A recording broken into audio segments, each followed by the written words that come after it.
ایک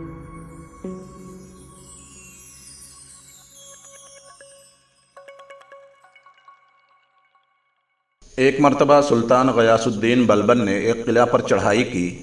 دشمن نے قلعہ بند ہو کر نہایت بے جگری سے مقابلہ کیا اور قلعہ پر قابض ہونے کی تمام شاہی کوششیں ناکام بنا دی۔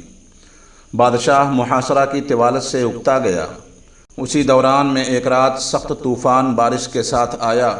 اس سے شاہی فوج کے بیشتر خیمے گر پڑے اور جگہ جگہ پانی بھر گیا۔ ہوا کے تھپیڑے اور موسلا دھار بارش کی وجہ سے تمام خیموں میں آگ بجھ گئی۔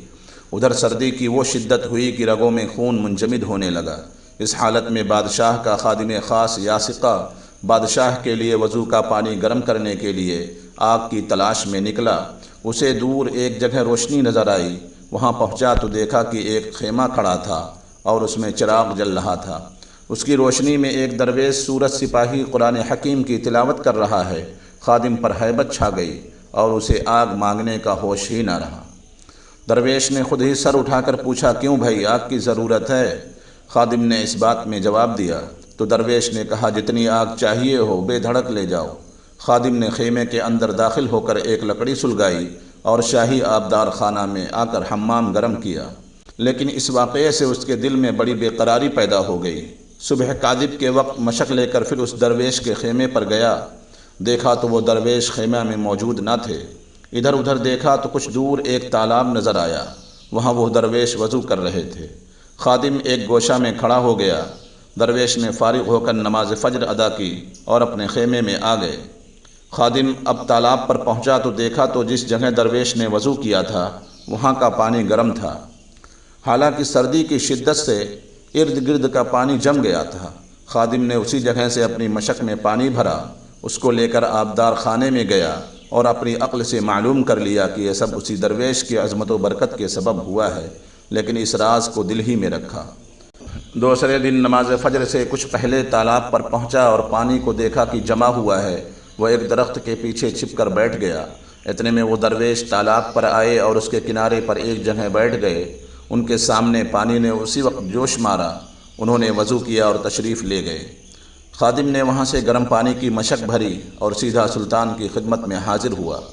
سلطان اس وقت دربار عام میں بیٹھا ہوا تھا۔ خادم نے دست بستہ عرض کی کہ حضور، اگر میرے ایک راز کو خلوت میں سنیں تو گوش گزار کروں۔ سلطان نے خلوت میں جا کر اس کو اپنی بات کہنے کا موقع دیا۔ خادم نے تمام واقعات من معن سلطان کے گوش گزار کر دیے۔ سلطان بہت حیران ہوا اور خادم سے کہا کہ کل ہم بھی تمہارے ساتھ چلیں گے۔ تم میری خوابگاہ کے باہر ٹھہرو اور وقت معینہ پر مجھے جگا کر ساتھ لے چلنا۔ جب رات ہوئی تو سلطان خوابگاہ میں چلا گیا اور دروازے کی کنجی خادم کے حوالے کر دی۔